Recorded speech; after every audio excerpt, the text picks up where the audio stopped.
제가 전에 청년 사역할 때 기억나는 한 청년이 있습니다. 참 신실하고 열심히 있는 형제였습니다. 학교에서는 선교단체 리더로 열심히 그 단체를 잘 섬겼고, 또 교회에서는 청년 리더로 청년들을 잘 섬기는데 특별히 후배들을 그렇게 잘 챙길 수가 없었습니다. 손에 늘 성경을 들고 다녔고 기도도 열심히 하는 그런 형제였습니다. 그런데 문제는 이 형제가 윗사람이나 리더십에 반발하고 거역하는 일이 종종 있었습니다. 그럴 때는 전혀 딴 사람 같이 보였습니다. 알고 보니까 그 형제는 아버지와 관계에 문제가 아주 있었습니다. 아버지에 대한 상처가 컸고, 그리고 불신이 너무 컸습니다. 그래서 부모님이 다니던 그 교회를 나와서 우리 교회로 왔는데 아버지에 대한 정오가 다른 권위자에게 옮겨졌던 것입니다. 지금은 그 형제도 한 가정의 가장이 되었을 테고 또 아버지가 되었을 텐데 그 형제의 가정은 어떤가 가끔 궁금해지기도 합니다.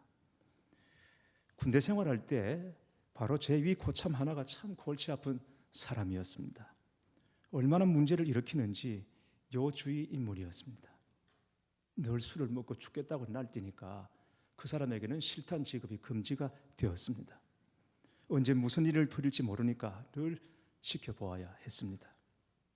제 생각에 그냥 군대 생활 착실히 하다가 나가면 되지 왜 저렇게 말썽을 부리나 했는데 어느 날 그런 까닭을 알게 됐습니다. 하루는 그 사람이 막사 위에서 보초를 서고 있는데 어머니가 면회를 왔습니다. 그래서 제가 아무개 병장님, 어머니 면회 오셨습니다 라고 했더니 위에서 하는 말이 어디 사는 엄마인지 물어봐 줄래? 하는 것이었어요. 아버지가 그렇게 사셨던 분이셨습니다. 가정에서 아버지의 역할이 얼마나 중요한가 하는 것을 새삼 깨닫게 해줍니다. 되게 사람들마다 아버지 하면 좋은 기억도 있지만 그러나 그보다는 부정적인 기억들이 훨씬 더 많더라는 것입니다. 그런데 여러분 이상하죠? 우리가 왜 하나님을 아버지라 부르는가 말입니다. 만왕의 왕이 되시고 만주의 주가 되신 하나님을 왜 우리가 아버지라고 부르게 되었는가 말입니다. 요즘 한편에서는 하나님을 아버지라 부르는 것은 여성을 차별하는 것이라 해서 하나님을 어머니로 불러야 한다고 주장하는 목소리도 있습니다. 그래서 어떤 성경은 하나님을 남성도 여성도 아닌 중성명사로 고쳐 쓴 경우가 있습니다. 하나님을 어머니라고 불러서 잘못된 것은 없겠죠. 그러나 중요한 것은 아버지든 어머니든 왜 하나님을 부모님의 호칭으로 부르게 되었는가 하는 것입니다. 여기에 대하여 종교개혁자 마르틴 루터는 부모들은 이 세상에서 하나님의 대리자들이다라고 말했습니다. 이 세상에서 하나님의 역할을 대신하고 하나님의 그림자 같은 역할을 하는 유일한 존재가 바로 부모님이라는 것입니다. 결코 완전하거나 완벽하지는 않지만 부모님을 통해서 우리는 하나님의 크신 사랑을 가늠해 볼 수가 있는 것입니다. 그래서 하나님을 아버지라 부르는 것이죠. 그러므로 부모님과 관계가 좋으면 하나님과 관계도 좋습니다. 그러나 부모님과 관계가 원만하지 못하면, 특별히 아버지와의 관계가 원만하지 못하면 하나님과 관계에서도 오해와 불통이 생길 수 있습니다. 집에서도 아이들이 잘 놀다가 저녁에 아버지의 임재가 느껴지면 갑자기 그냥 애들이 떨고 자기 방으로 들어가 숨고 그런 일들이 있죠. 그런 아이들은 하나님과 관계에도 어려움을 겪을 가능성이 있다라고 하는 것이죠. 그러나 에베소서 6장 1절 3절의 말씀에 보시면 자녀들아 너희 부모를 주 안에서 순종하라. 이것이 옳으니라. 내 아버지와 어머니를 공경하라. 이것은 약속이 있는 첫 계명이니 이로써 내가 잘되고 땅에서 장수하리라 했습니다.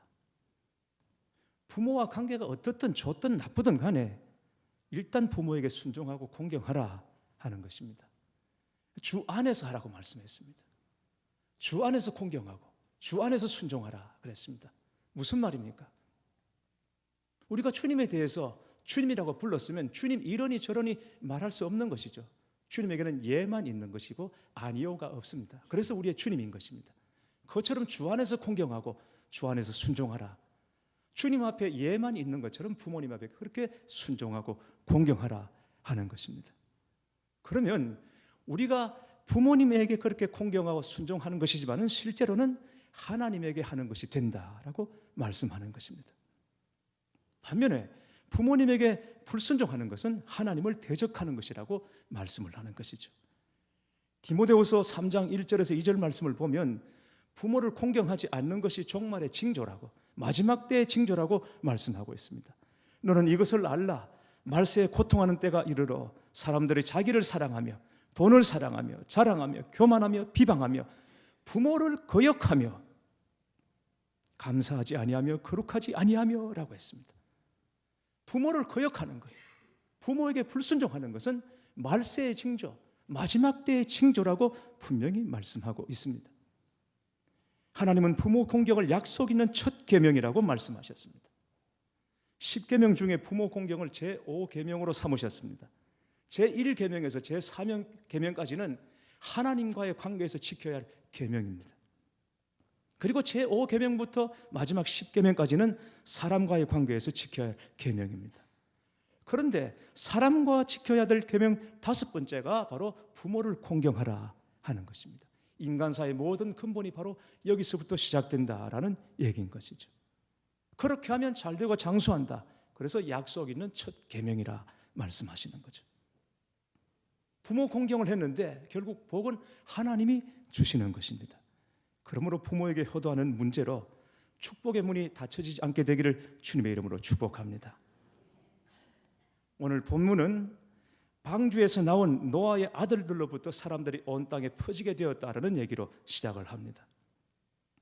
그런 뒤에 바로 노아의 가정에 중대한 문제가 발생하는 것을 볼 수 있습니다. 노아가 포도농사를 지어서 포도주를 만들어서 마셨습니다. 그리고는 취해서 벌거벗은 채로 잠이 들어버렸습니다. 실수한 거죠. 그런데 문제는 아버지의 실수에 대한 아들들의 반응입니다. 함은 아버지의 실수를 보고 나와서 형제들에게 말했습니다. 지금 아버지가 어떻게 하고 있는지 알아? 우습지도 않아. 내가 정말 민망해서. 이런 식으로 아버지의 실수를 웃음거리로 만들어버렸습니다. 반면에 셈과 야벳은 옷을 가져다가 자기들의 어깨를 메고 뒷걸음질 쳐서 아버지의 실수를 덮었습니다. 그리고 나올 때도 얼굴을 돌리고 조용히 빠져나왔습니다. 결국 아버지의 실수에 대한 반응이 삼형제의 운명을 갈랐다는 것입니다. 노아는 술에서 깬 다음에 함이 자기에게 한 일을 알게 되었습니다. 그리고는 함을 저주합니다. 형제의 종들의 종이 되리라고 저주합니다. 여러분, 종들의 종이 되었다. 어떤 것입니까? 종에게 또 종이 있습니다. 그 종이 되었다는 것이죠. 가장 비천한 자리로 떨어졌다는 것을 말하는 것입니다. 그러나 셈과 야벳은 창대한 복을 받게 됩니다. 아버지 실수에 대한 반응이 이렇게 형제들의 운명을 갈랐다는 것이죠. 사람이 술에 취해서 인사불성이 되면 아무것도 모르는 것 같지만은 여러분 그렇지가 않습니다. 다 압니다. 노아가 지금 다 알지 않습니까? 함이 어떻게 했는지, 셈과 야벳이 어떻게 했는지 다 알고 있습니다. 술 취한 사람은 아무것도 모른다고 생각하시면 안 됩니다. 누가 나한테 잘했는지 못했는지 다 압니다. 그러니까 여기 계신 부인들, 술 취한 남편 지갑에서 돈 꺼내고 그러시면 안 됩니다. 남자들은 꼭 알아야 될 것은 몰라도 이런 것은 귀신같이 압니다. 다 압니다. 조심해야 합니다. 그런데 여러분 생각해 보십시오.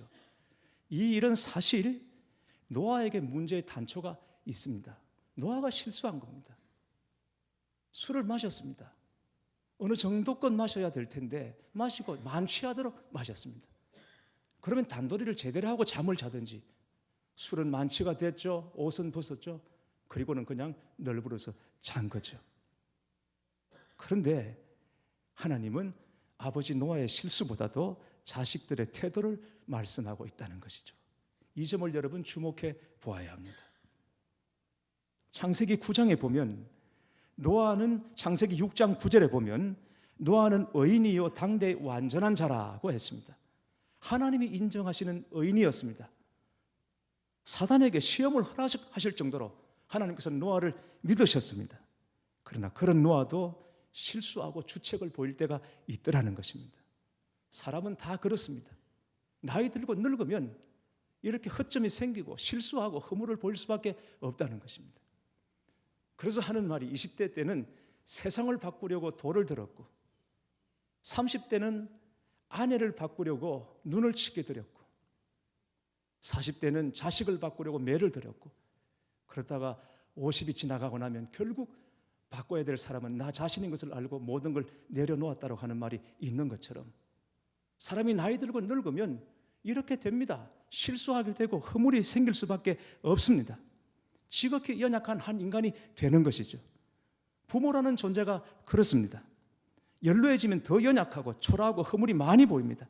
그럴 때 자식들은 부모를 부끄러워하고 판단하고 책망할 수 있겠지만 그러나 성경은 그럴수록 부모의 연약함과 실수와 허물을 덮어야 한다고 말하는 것입니다.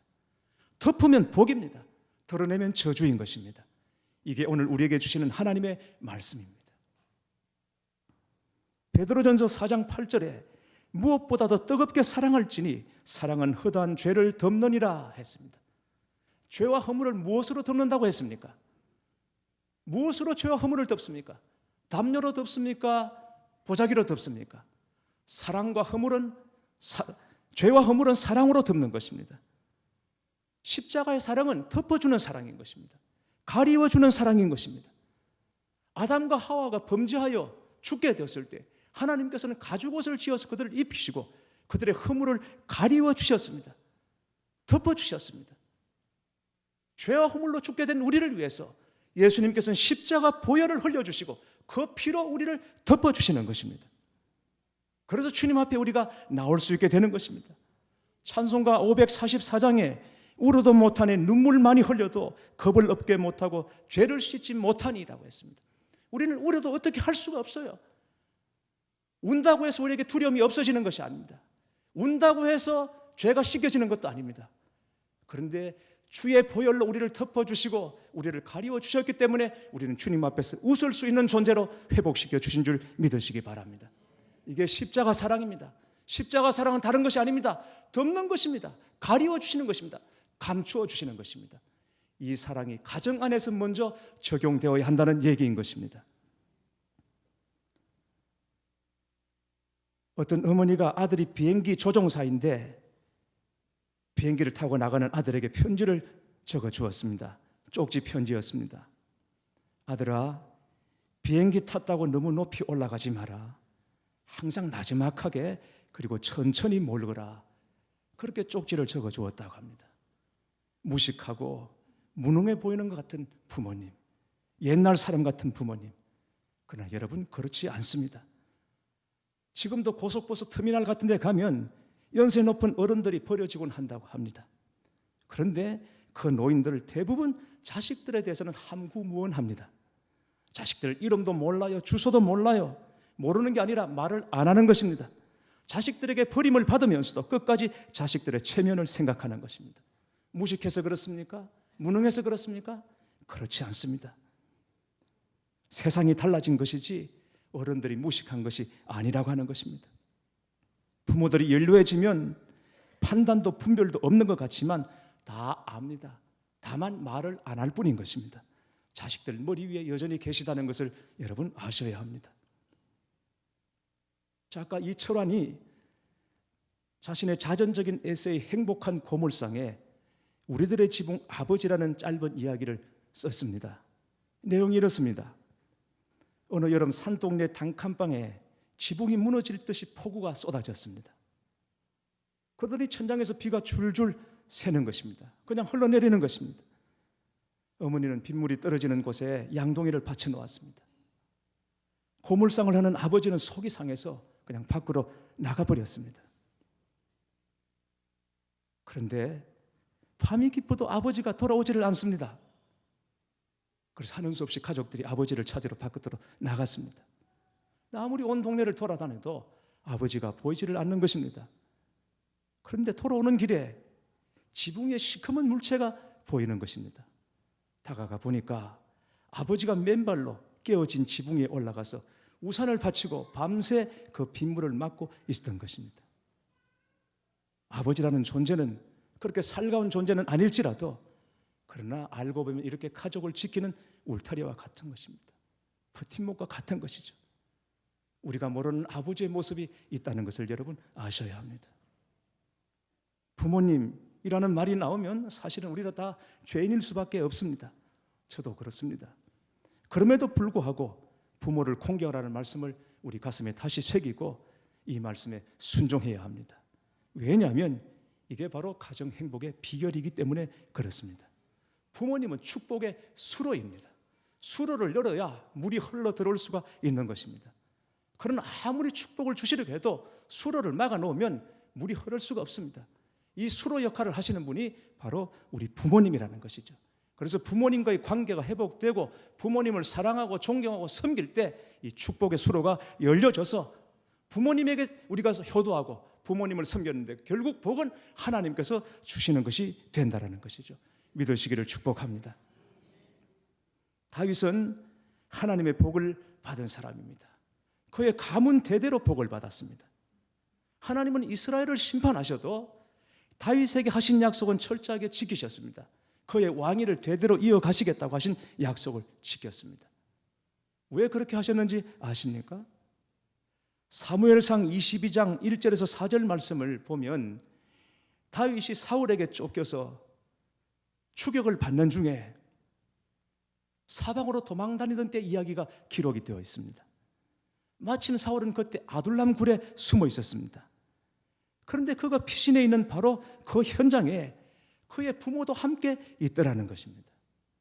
1절 말씀을 보면 그러므로 다윗이 그곳을 떠나 아둘람 굴로 도망하며 그의 형제와 아버지와 온 집이 듣고 거리로 내려가서 그에게 이르렀고 라고 했습니다.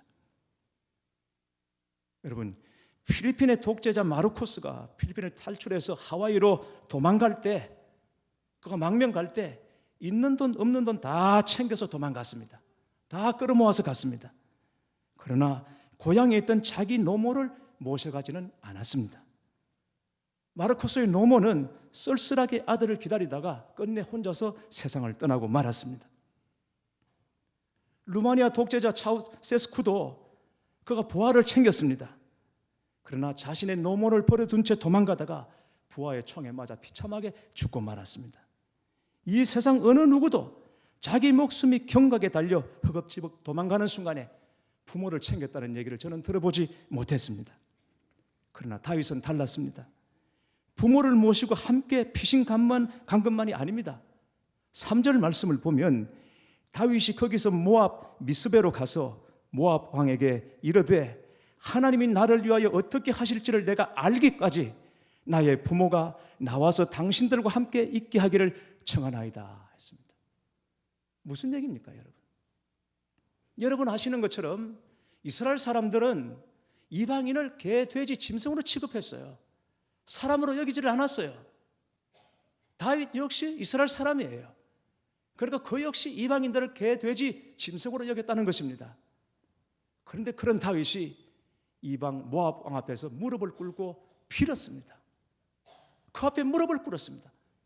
개, 돼지로 여기는 짐승처럼 여기는 사람 앞에서 무릎을 꿇고 빌었습니다. 무엇입니까? 우리 부모 좀 돌봐달라.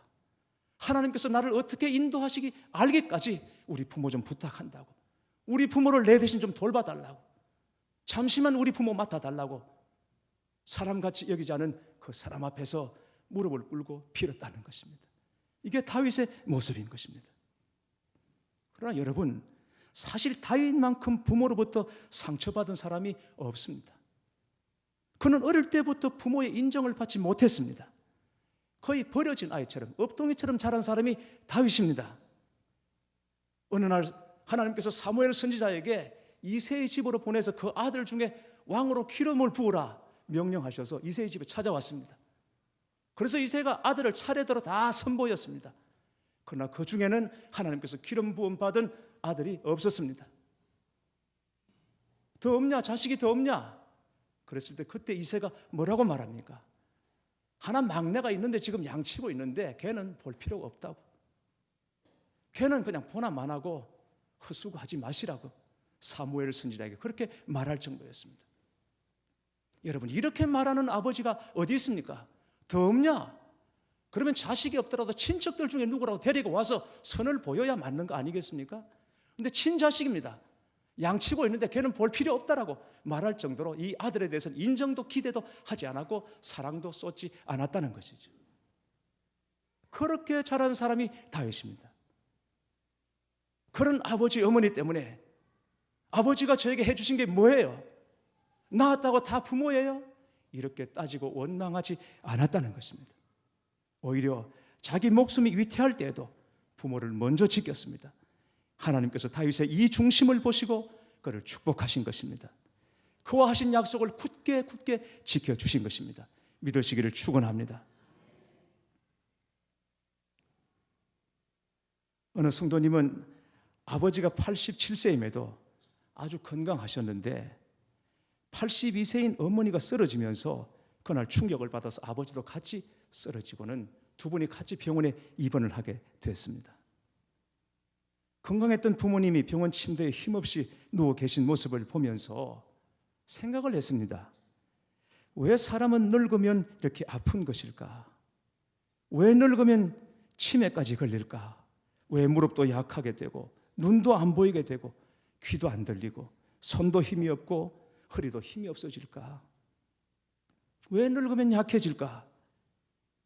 이런 생각을 하는 것입니다. 병들어 누워 계신 부모님 간병을 하고 옷을 입혀드리고 먹을 것을 먹여드리고 그러면서 그런 생각을 했어요. 그런데 그때 하나님의 뜻을 깨달았다고 합니다. 하나님은 정말 우리를 사랑하시기에 우리가 복받고 살기를 원하신다는 것입니다. 그 복을 받는 방법으로 부모님을 병들고 늙게 하신다는 것입니다.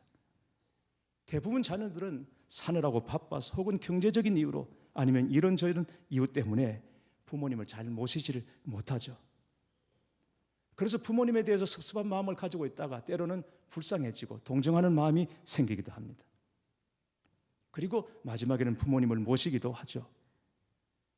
부모님을 섬김으로 자녀가 복받게 하시려는 하나님. 그래서 하나님은 그 부모를 병들게 하신다는 것입니다.